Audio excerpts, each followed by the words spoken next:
Ago erokamano ni Nyasaye kendo okinyi masani kuom thuolo maber mochako timo mondo kendo achak ayudre e Lolwe TV gokinyi sani ka watudre kodi achiel kachiel in janeno mar Lolwe TV.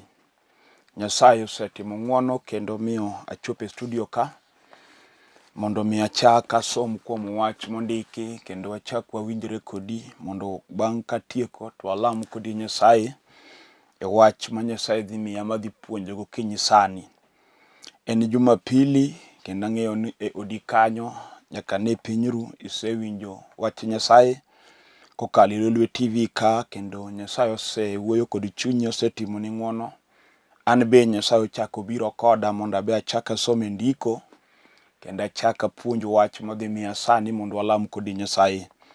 Mano emomiyo akwayo ni ikaw thuolo mari mondo ibed ane piny kendo mondo ikaw mumbi be lweti mondo wasom kodi asto wapuonjre wach madhi somo sani mondo walam Nyasaye kuom wach mane madidwar mondo Nyasaye otim. Mano emomiyo adwa ni ikaw mumbi mondo el Juma mar Jo-Rumi. Gima ng'eyo ni Nyasaye ok nyal miyo wachne yalo nono, nikech ndiko wach e Muma mar Isaya ni wach Nyasaye chalo koth moko nyal chwe modog moko kelo gima ber. Emomiyo an gi yie chunya ma iye ni wach Nyasaye kata madhi puonjo sani en kod lengo maduong' madhi timo e ngimani, kendo tok kwatieko to nyaka ibed kod neno kuom gima Nyasaye otimo. Nyinga an Bishop William Abol, ajalego Mur Malanga e piny Siaya County. Nyasaye ni omiya thuolo kendo omiyo el Muma mar Jo-Rumi 8 mondo wasom kuom wach mondik kanyo ema dwani mondo wapuonjre. Muma wacho niya: Emomiyo koro bura okloo jogo manie Kristo Yesu, nikech chik mar Roho mar ngima manie Kristo Yesu osegonyi ae chik mar richo kendo mar tho.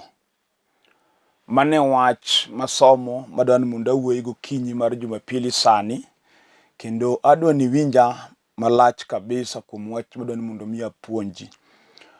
Jumapili mokalo nyicha ne wasomo wacho ni wan atony nade kwa jong'o warruok maduong' makama, nikech wach ma malaika nokelo negi teko kendo joketho gi joma notamre winjo wach noyudo kum moromo kodgi. Kawuono asomo wach ma wacho niya: emomiyo koro bura okloo jogo manie Kristo Yesu, nikech chik mar Roho mar ngima manie Kristo Yesu osegonyi ae chik mar richo kendo mar tho. Koro kinyi masani mane wach masomo madwani mondo mi awuoye mondo mi katieko to wayud kama walamogo kodi Nyasaye kawuono ni. Muma wacho ni koro bura okloo jogo mani e Kristo Yesu, nikech chik mar Roho mar ngima manie Kristo Yesu osegonyi ae chik mar richo kendo mar tho. Wach madwani mondo mi apuonj sani en adwani awuo kuom bura manyalo loyo ng'ato to kod gima nyalo golo ng'ato e bura moloye. Nikech wan gi buche mopogore opogore ma seche moko ka ok oyaw tiende malach to ok inyal fwenyo ni nitie kaka bura oloyi e wach moro. Bura tiende ni en gima oyal, wach modonj go ng'ato kata odonj go dala moro to oyal bura to bura oloyo ng'ato e wachno. To e piny Kenjwa ka koter ng'ato e bura moyale ma bura oloye titweye kata igoye fain. Koro luwre kod kit ketho modonjne kodo ng'ato, nitie minyalo ng'adne go ng'ato buch tho ma mare no okete e jela nyaka nege kata nyaka otho e jela. To nitie minyalo twe ng'ato higa 5, higa 10, higni 20 kata higni 80, tegemea kod kit ketho ma ng'ato odonjnego. Koro wan kod ji mani weche moko momakogi kalure kod buche manoyal kuomgi kata manoyal e mieregi kata e ngimagi. To buchego omiyo ji mang'eny moko nie jela ma moko biro tho kok oneno ber, nikech noyal bura ma bura ong'ado ni en dala mitwe e jela maisha. Koro okinyi waler wach mondo iwinja gima temo wacho. Wan gi mier kama onyuolwae ng'ato kod ng'ato kata e remo kata anyuola monyuolie ng'ato. Inya yudo ka nitie ketho manotimre kinde machien manokelo chandruok ma sani bende yudi kata ma bende kale sani. To kiluwo mos tibo yudo nitie kaka chandruogno nodonjo i dalau kanyo kata e anyuondi momiyo jomonyuol kanyo ng'ato ka ng'ato bedo gi chandruok machal mar wadgi. To kiluwo mos to boyno gima nokelo chandruok makoro timi nitie kaka nochakore gima nokele. To mane kama nong'adgo bura momago jodala ute morwake jela. Wan kod miere moko ma jachien okelo kit tho moro miyudo ndala moro ji tho moro magalagala miyudo ka kata en tho mar ajali miyudo ni e dalano kata remondo kata anyuolano nyaka iyud ng'ama tho e ajali iyo moro marach. Moko nyalo tho e accident mar barabara, moro be nyalo tho kata ni mach mowang'o motho e ot kata iyo gik makamago. Kiluwo mos to nitie gima osetimo kata ji 3 4 kata ji 10 rembu. Kendo mano gima normal, en kod chanzo mare. En kama nochakorego momiyo gima kamano timo ji. Koro mano e kama muma wacho ni ng'ama koro buro ok nyal loyo wach bilano en mana ng'at mane e Kristo Yesu kende. Kendo ma emomiyo iyalo Yesu kata emomiyo iyalo warruok. Nikech adier modong' duk ji to buche oloyo aloya. Wan gi buche moloyo, waloyo fwenye mapok wafwenyo maber ni gima timo ni en bura moloya. Inya nwang'o ka seche moko kata kitemo ing'ama tiyo, in go pesa, in gi gimoro amora kata kamano, pesa ni miloso kata tiji mitiyo kokonyi. Iyudo ka faida mari jomoko none ma faidi kago. Wan gi ng'ato minya yudo ni nyathi ng'ato kikawo mitere skul to kala kala madhi university. Into meki ok kal makati timang'o pesa to in go gombo be gombo mondo ibe nyithindi osom. Kata kamano jochiende odagi nyathi dhi adhiya maber kochopo e form 2 form 3 okethore olokre gimoro nono. Kiluwo mos to boy nitie gimomako odi momiyo nyithindo ok nyal kalo. Mano gima koro kalo rieko mari, kich in gi rieko, in gi pesa, lakini jachien otami puonjo nyathi. Mibe ibede gi nyathi moro man kod nying mar skul. Mano gima jachien otamore. Koro seche moko inyalo blame nyithindo ni nyithindo ok dwar somo, kata kamano pok idok piny. Mino to gima timre odani, ang'o madikele? Mifwenyo ni nyaka be nitie kama buro logo odi kata buro loyigo gi nyithindigo. To mano emomiyo iyalo warruok ni kamineno ka tek makoro rieko ni gi teko ni ok nyal. Onego idwar Nyasaye manyalo amalo mondo omak lweti. Koro muma wacho ni emomiyo koro bura ok lo jok mane Kristo Yesu. Tien ka ng'ato onge Kristo Yesu to bura oloye. Emomiyo kata kidonje miere moko anya yudo ka dala bura oloyo adier makata onyuol yawuoyi nitie e dala to gin yawuoyi mok chal joma onyuol e dalano. Nitie joma miere moko miyudo ka yawuoyi nitie kata gin kapango gitiyo, gin gi tije mabeyo, to dala kamo ae chal bungu, chal ogunda kama ok onyuolie ji. Jachien nyalo lalo jorieko josomo oko mok dog dala. Miyudo ka chieng' moro kata daktari maduong' anya ma ji oluoro, chieng' moro kotho, koda kidhi bet bungu kigero ne ot moro matin ma ok chal kode, kich jachien nolorone ma dala ok nonyal dhi moged. Wan gi miere ma kidonjo tiyudo ka kata simba onge e dala, to ok nikech yawuoyi ok onyuol kanyo. Bura momako yawuoyi otamo yawuoyi gedo. Omiyo yawuoyi dak oko, moko koduogo tiyudo ka onindo ni lodging e town. Ok onge ot dalagi. Mano gima jachien odagie. Nyumon moko lamo Nyasaye Ruoth miye kata simba ochung' e dalana, jachien otamore. Bura momako yawuoti ok oyiene mondo oged. Ma kata en go pesa ok oyiene, kata nyithindo osebedo madongo kuome monego bed gi dalane, jachien notami ma kata simba kende ok onyal gero. Mano gima nyalo timo ng'ato miyudo ka gikone otho ko onge ot. Mano bura moloye. Seche moko nya kawo gino kaka jachien tiyo kod chunyi dichuo. Unyiso ni ot gi matin, in gi pesa nyagero kaka idwaro. But higni kalo kiongego. Mano gima jachien oloyigo. To mae emomiyo koro wayalo wach Nyasaye manyalo yawo wang'i. Miyo to gima timore nani, ang'o miyo timore? Momiyo an gima pango ok timre kaka dwaro. Koro wacho ni ng'ama bura ok nyal loyo en mana ng'at mane Kristo Yesu. En ng'at moyie kuom Yesu mowar. Moyie kuom Yesu Kristo mondo mi owene richone. Jalno ema koro lo buche nyaka mag dala. Kich wan gi buche mag dala. Manogo kinde machon mag kwere kapod jetindo kata kapok nonyuoli. Moko nogo kilaro lo, manowach ndala ka ng'ane. To onge ng'ama nonyuol wuoyi madongi. Omiyo nyiri to donga noga lakini yawuoyi to ran te. Kech nitie bura manogo. Momako yawuot dala ma kinyuolo nyathi ma wuoyi to kokotho to kodongo to bedo ng'at ma ok nyal konyi. Kech nitie bura manogo. Nitie janyuol manyalo winjo gima yalo ni mondo adier nyithinde kaka dhi mowach na adier. Mae to gima fwenyo ni gini timre oda. Tinyalo yie kuom Yesu Kristo mondo yaw chunyi mondo Yesu wari, mondo bura moselo ikawuono Yesu ng'ad bura no kare, nikech mowacho ni mana ng'at mane Kristo Yesu kende ema bura ok nyalo loyo.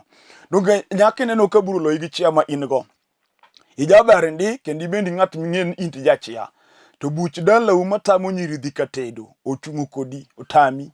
Omiyo yudo mana jok mamiyi ich to ng'ama kendi onge. Omiyo kata sama wuoyi koni seche moko idak kendi gi nyithindo ariyo ka in single mother, higni ma pod tin gono dichieno dagi no kinya yudo dichuo madak kodi. Mano kikine anen en gima normal. Nitie bura moyal mong'ad motami nino ok nyal dhi tedo. Omiyo in nyiri weteni dhi tedo tini dong'.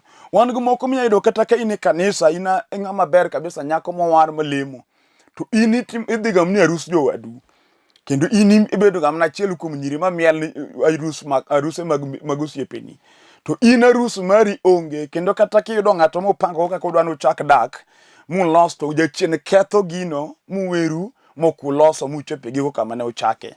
Kendo jachien nyalo tamo nyar ng'ato dhi tedo kata seche moko lemo.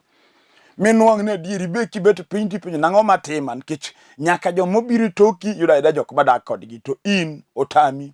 Nyaka nyithindo matindo dhi tedo, in otami. Nitie bura momaki ma seche moko en gima ok nyal fwenyo gi riekoni mar dhano, lakini Nyasaye moketa e studio mawuoyo kuom wach to ng'eyo wachno. Gima Nyasaye dwaro ni yie kuom Yesu Kristo ma wuode mondo ng'adni bura kare, mondo jochiende mosemiyo seche moko kata nindo tamre teri gotieno, kichiew kiparori kineno gik matimi. Wan ng'ama ywak kende ot ma ng'ama ogoye onge, ena kende, lakini gin lit mokale miyo pi wang'e chwer ma ywag machiemo tame. Moro ok nyalo nindo gotieno ka gima sando chunye otame nindo. Seche moko mano nyalo timi osiepna ma kata in gi tich miyude msara, lakini tie gimolo pesa ma in go matami nindo, mamiyo seche moko iparori miwuok kendi. Mano dwaro Yesu kende ema nyalo goli kanyo. Kendo kiwinja maber to sama ang' walamo ang' niyie kuom Nyasaye, tibono neno teko mar Nyasaye mokete e studio ka. Wan gi dhako kata ma king'iyo mos, to en dhako malong'o kabisa kendo mariek monego dagi e ode. Tiyudo ka Satan oketami dag dichuo. Kitero to nidhi minyuolo nyithindo in go, lakini dichuo manokindi kindi gi dichuo no chino ketho mawinjruok onge. Wan gi jomoko modak e udi ma gimomiyo gidak en nyathi. Wacho ne beno kanyuolo nyithindo gi and koro kadak ka, to en koye churi mokendi e ot. Jachien okupugo kinde gi dichuo manokendi, ma dichuo ok neni ka dhako.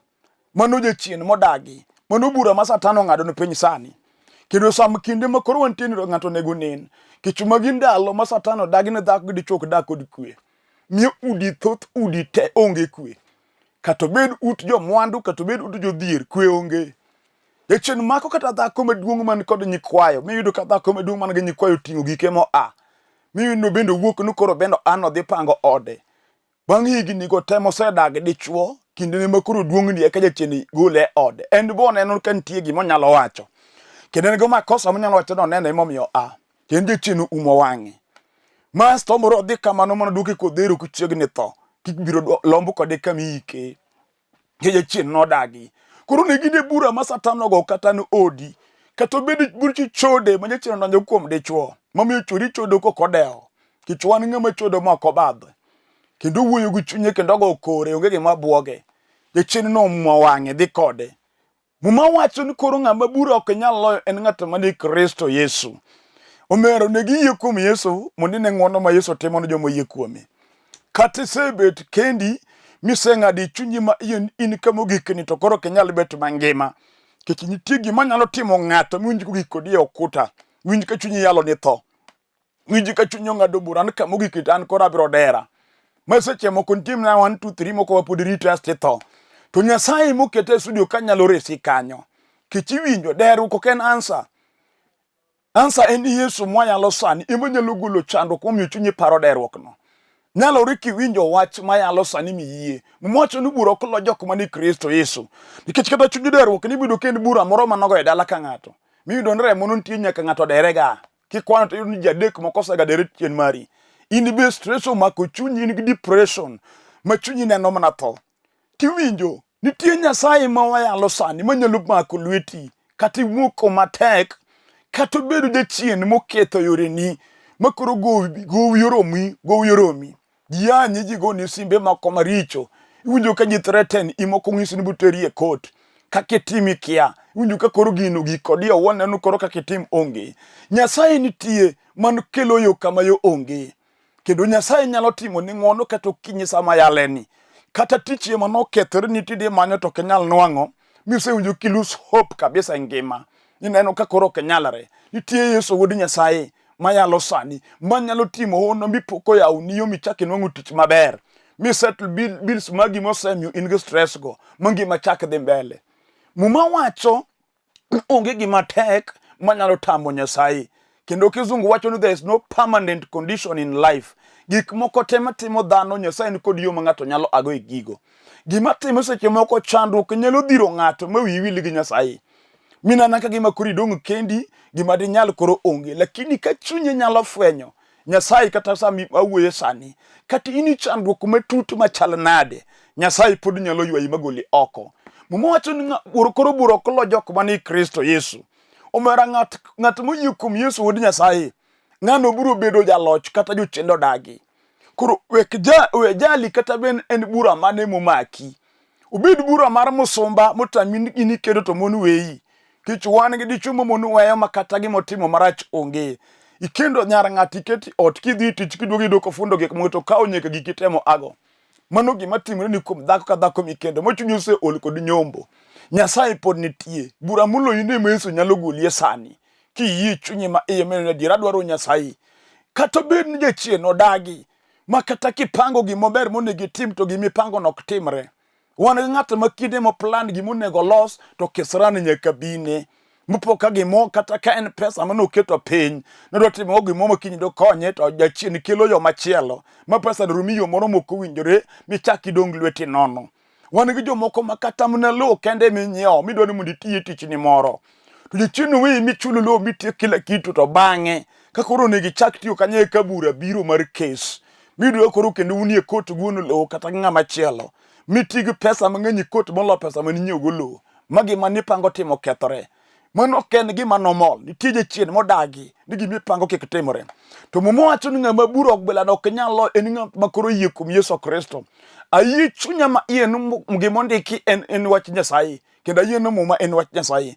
Kenda ayie no muma okriyambi. Ka Nyasaye wacho ni Bura Okloo joma ni Kristo. Adier ka ng'ato yie kuom Kristo Yesu gu chunye ma iye. To kato bed bura mano lo kwaru molo baba ni bibendo lo Yesu goli kanyo. Bibed janeno. Muma wacho ni Emomiyo koro Bura Okloo jogo mane Kristo Yesu. Ukinyi sani kato bed bura mane momaki. Yesu nyalo golie ki yie chunye ma iye. Nikech ngima wa mar dhano wastrago gi weche moko mokwanyal ma Nyasaye kende ma danyal timo. Kich seche moko nyuli dala moro mantie kit tuo moro mjachien jasigo gago ni to nego go ji. Tipo kibet tuo nogore ngimani. To jachien nyise ni be kori rumo kendo koro kenyal bet mangima. To muma wacho mumbu Johana ni Yesu no biro mondo wabed kod ngima kendo wabed kod moloyo. Tieni ka ng'ato yie kuom Yesu, Yesu nyalo changi. Ok ine mikwongo, Yesu osechango ji mang'eny kata mana kaneno. Tase neno gik ma Yesu timo. Kata mana kisomo ma Yesu osechango gik ma tuoche manotamo dakteche ga juoke. Yesu ondiki nochango nyaka jadhoho manoonge yadhe mobet mangima. Onge gima nyalo tame. Gima dwaro kuomi gokinyi sani yie kuom Yesu Kristo. Kich en kende ema ng'at mani kuome koro Bura Okloo. Kata Jose wuoyo ni ma Jose tengi. Kich wan gi jomoko man gi chunje mag rejection. Ma kamoro amora midhi in ji ok dwari. Kati dhi tichi kambi kidonjo to chako maber to bang' muda matin. Jolokre kodi tei kambi nyaka watchman. Onge ng'ama dwari tich kanyo. Ina ng'at machalo guki kind ji. Kich in gi rejection spirit ma utho kodi. Yesu nyalo goli e gino sani. Mochako ketingi bed ng'at ma ji ohero. Jachien no nyalo luwo kata nyar ng'ato makendi dala moro ka joheri kabisa. Miyudo ka sani kendi to nyaka dayo mameni chwori oheri. Jaduong' ma unu chwori bendo oheri joheri te. To bang' muda matin ji te olokre kodi e dala ma ng'ama dwari onge. Kendo jigoni koko ichalo ng'at moketho gimo malich e dala. To onge gimisetimo marach. Ineno ka gima joge maricho, jogo ok richo da. In ema chunyi moro mar rejection odak kuomi, maketi ibedo jasik ng'ato kata pok ikosone. To Nyasach wan gi teko mar golo gima kamane ngima ng'at moyie kuom Yesu Kristo ma wuode. Muma wacho ni Bura Okloo jok mane Kristo. Ere bura moloyi, miwinjo ka chandi, miwinjo ka maikwe, miwinjo ka tami nindo. Nyasach wan kago kinyi mondo konyi kibet pinye odi kanyo inena e TV sani kato bed ni jachien oseng'ado kauli mari chunyi ma yose amua mama misefundo gikidwaro mondi kech gik mikale dak mari oromo chunyi kawuono ng'isi ni tie geno podi e dak mari no kinyalo yie kuom Yesu Kristo ma udi Nyasaye to kata be Satan moyo odi moketho mopogo udiere Nyasaye pod nyari umu chako dagi Bura Okloo Jokristo ne Kristo Yesu gibed buche mag juoke manogo imiere ka ji miyudo ka wuod ng'ato no ol yathi toke modhi molal mokduoge dala iwinjo ga ni tiyo dak maber lakini korgi to kodhi kichilaro lo mara nyuola ji dwaro mondo lo dong ne joka ng'ane koro nora kwanyi hap ng'ato motwego ni kikodog dala mondo tho oko Nyasacho pod nyalo muomo gino kiyie sani ibendi ng'eyo gima timore e gunda kata dala kamonyuolie wan kod miere mang'eny ma inego ji mna nikech lo mekiwinjo to baba ni notho nikech wach lo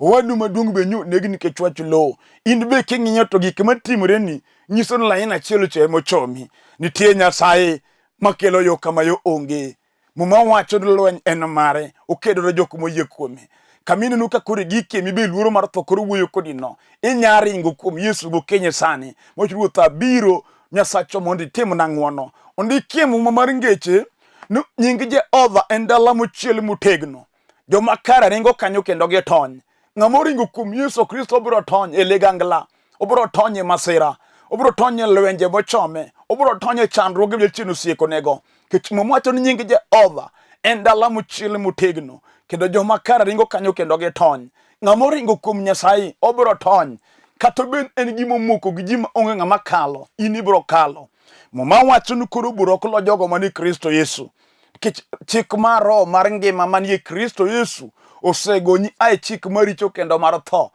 kata bed chik maricho mar remo mamuma wacho mu Kolosai 2:14 norucho oko ketho manondiki ndonyo noga chik mamon kodwa ten tich ketho maka ng'ato monyandiki kuom ng'ato dala moro ma ng'ato monyuol kanyo richo madala no nyaka make wan miere moko miwacho ni joka ng'ato jochode mano kit remb jogo miwacho ni chode to mano kothgi be kata kichiwo imo kende kanyo tiwinjo ka nyaka dayo ng'isi ni chode to koth dalani ma kata chori chodo to mano kodewo iwacho ni mano gir kodhi nitie jachien manyalo keto richo moro ka ng'ato munji ka jigo korgi no wan koth wat wan koth kongo wan kongo no mano to rembwa midu ka ng'ato madho nikech mano gir jodalagi kendo umadho kothiano no kongo to rembwa mung'isi nan kongo kanyalo weyo kech kata kwara no madho baba na be no madho an nyaka madh bunye ko wuoyo kothiano kokiega ni jela mariecheno make osoye kanyo miyudo ka ng'ato mer nikech remb owacho ni kongo en gir rembgi mano ketho mondiki motweyo ji e gunda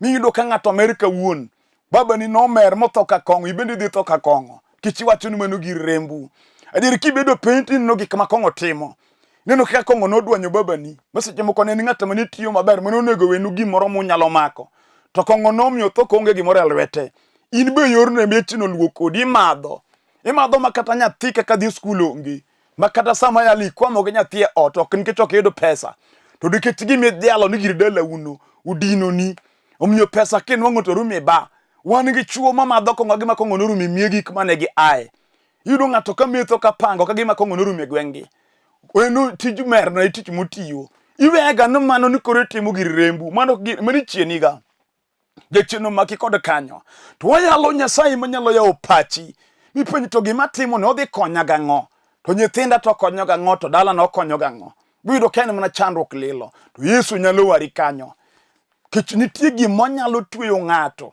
kata mna medo doho nyayudo ka ng'ato jadoho ma enomeda meda mon mane gima yechino keto kwami kipenje to nudo wen kothwa mano gima iwinjo kowuoyo te ni ng'ato ni pache poko yepo mofwanya no mano lengo yo manyeche no kelo go kethruok madalagi to kiluwo godo madala uno tiemo ketho dalau kech mon mang'eny ma babani no kendo ema moko no mako bilo moketho godala masani kata king'i dala to chal gi dala jadoho tin be chunyi no podo dak kodi makata yalo wach Nyasaye to wacho ok donjni muma wacho ni Bura Okloo jok mani Kristo Yesu kata bed buche chende doho madalau Yesu nyalo golie sani ing'eyo gima timore ni kukinyi ma kawuono adwa na lem kod janeno machunye ko bet piny no kama buro loyego mobindo bet piny wacho na dir ginda sete mo tekona sete mo rieko no tamore nyathina mawuoyi makayo mana puonjo monego konya bura mar mer mar dalo mako nyathi madho kongo makiare achalo ng'amoko nopuonjo nyathi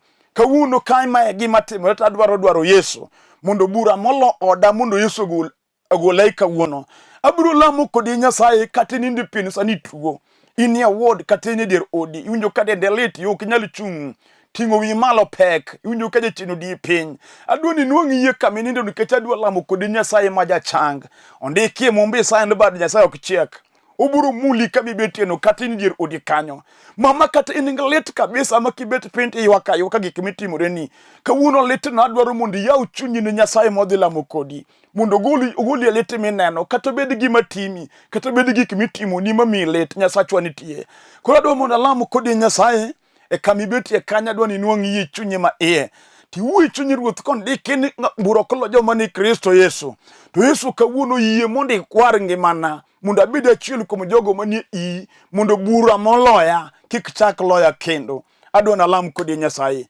kulwi piny kama intie kanyo mondo alamba ne kodi Nyasaye sani Nyasach polo kod piny asomi ndiko mawacho ni Bura Okloo jogo manie Kristo Yesu ine dhako makoro chunye ma iyose yaure mar dwaro Nyasaye kuom weche matek mosebedo kokale katimore ni ngimane ine dichuo ni ruoth ine jaduong' ni gidayoni Nyasaye ne kijana ni nyako ni kuom wach matek bejachino mako ngimagi ta uru tekoni mar loch mar hono ruoth mondo itimnegi ng'wono sani gibed buche mag mier moloyogi kata bed bura mane ma Satan sandogo ngimagi ruoth nying Yesu Kristo mondo igolgi e sani jal matuoni Nyasaye oro loch mar change ngimane mondo ichange chunje mag wich bar momako dhako ni ruoth mondo iriemb te ngimane nyaka jochinde mag del maremo Nyasaye mondo chang dichuoni erokamano kuom timo ng'wono janeno moro ka moro mosego chonge piny duong' kod pag locho dogni manyaka chieng' e nying Yesu Kristo ruoth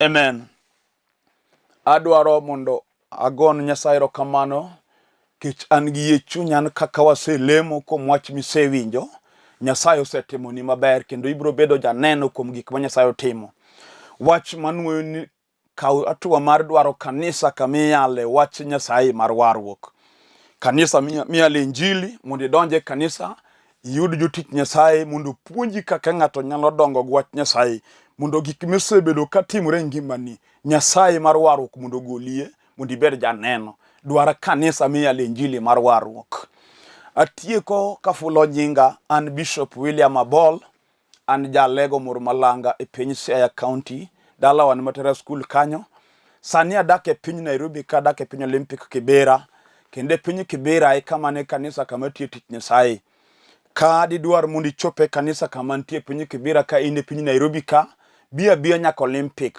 kati chopo Olympic primary go simo e namba minene screen ka mondo mi direct kaka ichope kanisa kama wantie o kaini town the other railways ikaw gari namba boro mabiro Olympic Kibera lori stage Olympic go sime namba gi o kaine piny Dandora kata piny Kayole wan kod branches kuondego wanyalo direct kaka ichope branches magwa man kanyo gunde e piny Siaya wan gi kanisa e piny Imbo Usenge wan gi kanisa e town mar Usenge kanyo wan gi kanisa e piny Kabondo piny South Nyanza Kabondo wan gi kanisa e piny Ugenya Sega wan gi kanisa e piny Asembo Oyude wan gi kanisa e piny Ng'ia wan kanisa kuonde mopogore koro kigoyo sime ka ine area kama kanisa ontie wabo direct kaka ichope kanisa ni mawa inya yudo puonj maga be YouTube account mara ki subscribe Bishop William Abol nying matiyo go YouTube account mara en Bishop William Abol